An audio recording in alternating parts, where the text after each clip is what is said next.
Olá, irmãos, a paz do Senhor. Aqui é o pastor Sérgio Barros. Estamos aqui para gravar mais um vídeo para você. E hoje, dia 19 de agosto de 2020, essa data é uma data muito especial para todos nós, congregacionais do Brasil. Hoje nós celebramos 165 anos de história, uma história cheia da graça de Deus. E é sobre essa história que nós vamos falar um pouco. Fique com a gente. Como disse, hoje, 19 de agosto de 2020, nós comemoramos 165 anos de história, de congregacionalismo no Brasil. Nós, ao longo desses 165 anos, tivemos muitas lutas, muitos desafios, mas também tivemos grandes vitórias.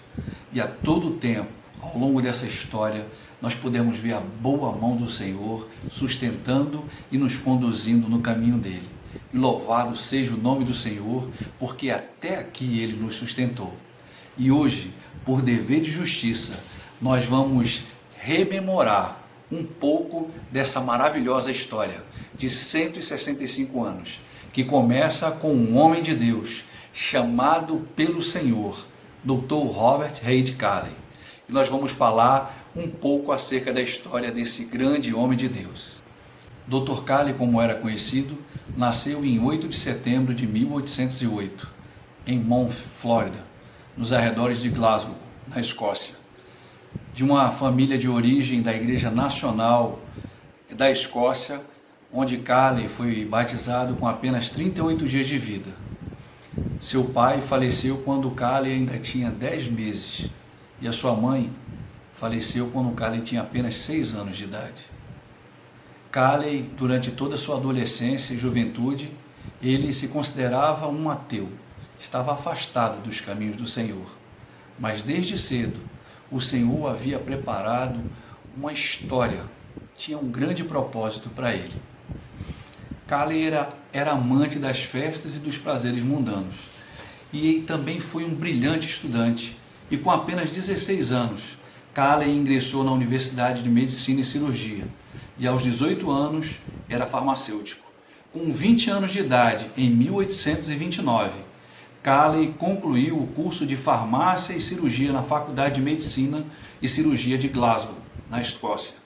Em 1835, pela providência divina, e devido ao testemunho de uma paciente enferma que Calley cuidava, Calley é conduzido aos pés do Senhor e passou a ser um estudante entusiasmado da palavra de Deus. E esses estudos culminaram com a sua conversão. E já convertido em 1836, Calley é despertado para a obra missionária. Um fato marcante que deu início à sua vida missionária foi a morte do missionário Robert Morrison, em 1834. Morrison era um missionário de origem escocesa, ligado à Sociedade Missionária de Londres. Após a morte de Morrison, Calley ele entendeu que tal fato representava um grande desafio e um chamado para ele. Inicialmente, Calley ele pretendia ser missionário na China, mas em consequência dos problemas de saúde que a sua primeira esposa, a senhora Margaret, possuía, Calley resolve se mudar para a Ilha da Madeira, na costa portuguesa. Aos 29 anos de idade, Calley ele se torna doutor em medicina. E em 8 de julho de 1839, Calley ele é ordenado ao ministério pastoral. E em 1840, Calley construiu um hospital e oferecia tratamento gratuito aos menos favorecidos da Ilha da Madeira. Criou também um sistema de escolas gratuitas, onde o texto utilizado para a alfabetização era a Bíblia Sagrada, era a Palavra de Deus. Durante as consultas, Calley orava pelos seus pacientes, e quando ele emitia suas receitas médicas, ele sempre colocava um versículo bíblico, um texto bíblico, para que as pessoas fossem assim evangelizadas. Mas, infelizmente, no domingo, dia 9 de agosto de 1846, no dia de São Bartolomeu, arrebentou uma tremenda revolução na Ilha da Madeira, que despertou a atenção dos líderes da Igreja Católica. Naquele dia, muitos crentes foram feridos e, infelizmente, muitos foram expulsos de suas casas e assassinados. Violentaram suas mulheres, espancavam as pessoas e, para não morrer, o Dr. Calley, ele teve que fugir da casa do cônsul inglês, disfarçado como uma velhinha enferma. E a casa de Calley, ela foi totalmente destruída, ela foi depredada e totalmente queimada. O homem que havia levado o evangelho para Portugal, agora olha para o sonho e deixa para trás tudo aquilo que ele havia imaginado. Em 1850, com o falecimento da sua esposa, a Margaret, o Dr. Calley ele realiza um antigo sonho. Ele queria explorar as terras palestinas.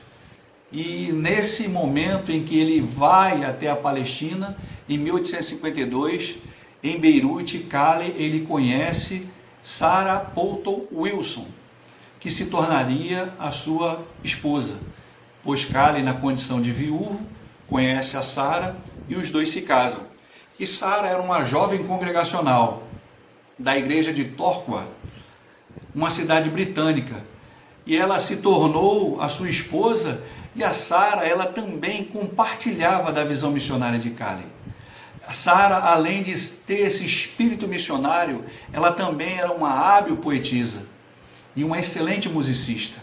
Em 1853, o casal ele se muda para os Estados Unidos, onde Calley ele pastoreia uma igreja presbiteriana de língua portuguesa. E após a leitura do livro Reminiscências de Viagem e Permanência nas Províncias do Sul e do Norte do Brasil, Calley ele sente um chamado missionário para o Brasil.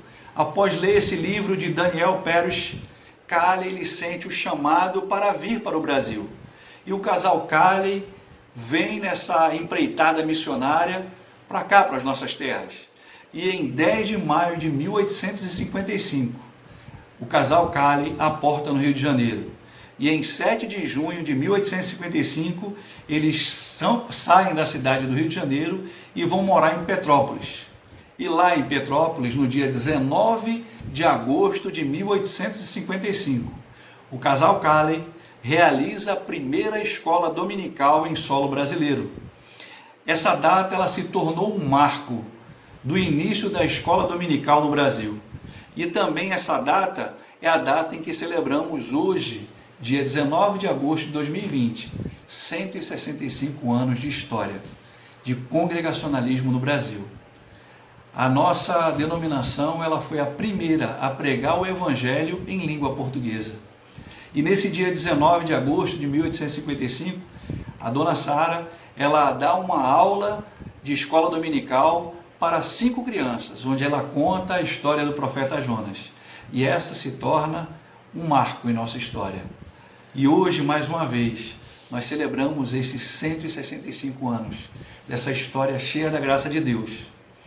E depois, um pouco depois de 19 de agosto de 1855, o Dr. Calley ele começa uma classe de estudos com negros. Isso, irmãos, era um avanço para o nosso país, porque nós devemos lembrar que a Lei Áurea, ela só foi abolida, só foi escrita, a Lei Áurea, a escravatura só foi abolida em 1888. Então, 33 anos antes da abolição da escravatura, o Dr. Calley já tinha uma classe onde ele ensinava alunos negros, sem preconceito, sem distinção de raça e cor. Aquilo que a palavra de Deus ela nos ensina. Como médico, o Dr. Calley aproveitava todas as oportunidades para pregar a palavra de Deus aos seus pacientes, e a obra ela cresce no Brasil. E não tardou muito, e em 11 de julho de 1858 foi batizado o primeiro convertido brasileiro, Pedro Nolasco de Andrade. E nesta data também foi inaugurada a primeira igreja evangélica brasileira, a Igreja Evangélica Fluminense, aqui no estado do Rio de Janeiro. E o trabalho ele influenciou muitos outros missionários. Calley, a sua dedicação e o seu esforço aqui no Brasil, ele se tornou modelo de evangelização. E o culto que Calley, a liturgia que Calley pregava nas suas igrejas, ela também se tornou uma influência profunda e duradoura aqui na nossa cultura evangélica brasileira até nossos dias. No final de 1873, o missionário ele vai para Recife, em Pernambuco, e lá ele funda a Igreja Evangélica Pernambucana. E em 1856, o Dr. Calley ele prepara os 28 artigos, e que são até hoje, dentro do congregacionalismo, a base doutrinária da nossa denominação, sendo denominado de os 28 artigos da breve exposição das doutrinas fundamentais do cristianismo. Em 10 de julho de 1876, o Dr. Calley e a sua esposa retornam definitivamente para a Escócia. E ele vem a falecer em 11 de janeiro de 1888, em Edimburgo. O Dr. Calley, irmãos, ele foi o pai espiritual e o mentor de uma geração de ministros e missionários, não só no Brasil, mas no mundo todo, que o imitaram em sua dedicação e também se dedicaram na pregação do Evangelho. Calley, ele ocupa um honroso lugar no movimento missionário protestante mundial, tendo se destacado como pioneiro nos países de língua portuguesa, nos dois lados do Atlântico. Lutando sempre contra as imensas dificuldades, Calley ele foi um poderoso instrumento nas mãos do Senhor para a implantação do congregacionalismo aqui no Brasil. A sua sabedoria, a sua coragem, a sua dedicação são uma fonte inspiradora para todos nós, homens e mulheres de Deus hoje, e as novas gerações que ainda estão por vir. Nós, congregacionais brasileiros, temos que seguir o exemplo do nosso pioneiro, esse grande homem de Deus, que nos deixou um grande legado. E eu não estou falando aqui apenas de congregacionalismo, eu estou falando desse homem de Deus, desse cristão, desse homem transformado por Cristo, que foi usado poderosamente pelo Senhor para pregar a sua palavra. E louvado seja o nome do Senhor, porque até aqui, 19 de agosto de 2020, o Senhor tem nos sustentado. Imitar esse maravilhoso exemplo, irmãos, de abnegação, dedicação e trabalho é um grande desafio para todos nós, congregacional do Brasil, hoje. A seara do Senhor, ela já branqueia para a ceifa, e nós, congregacionais, devemos ir sempre avante, sempre abundantes na obra do Senhor, sabendo que no nosso trabalho, no Senhor, ele nunca é vão. Então, irmãos, nós rogamos ao Senhor que Ele continue nos conduzindo a todos nós, congregacionais brasileiros, no caminho dele, e que nós possamos superabundar em toda a boa obra, que nós possamos nos unir como um só no Senhor, e que o Espírito Santo nos mova em direção ao cumprimento do propósito dele em nossas vidas, e que nós possamos somar forças com os nossos irmãos presbiterianos, batistas, assembleanos e tantas outras denominações evangélicas e cristãs no nosso país. Que Deus nos abençoe. Parabéns ao povo congregacional espalhado por todos os rincões do Brasil. Que Deus nos abençoe, que Deus continue nos usando como instrumento e que nós possamos ser essa igreja pujante, cheia da glória de Deus, para que Deus ele possa glorificar o nome dele através de nós. Um feliz dia 19 de agosto de 2020. Avante, congregacionais, que Deus nos abençoe. Louvado seja o nome do Senhor por nossas vidas e por nossa denominação. Aleluia.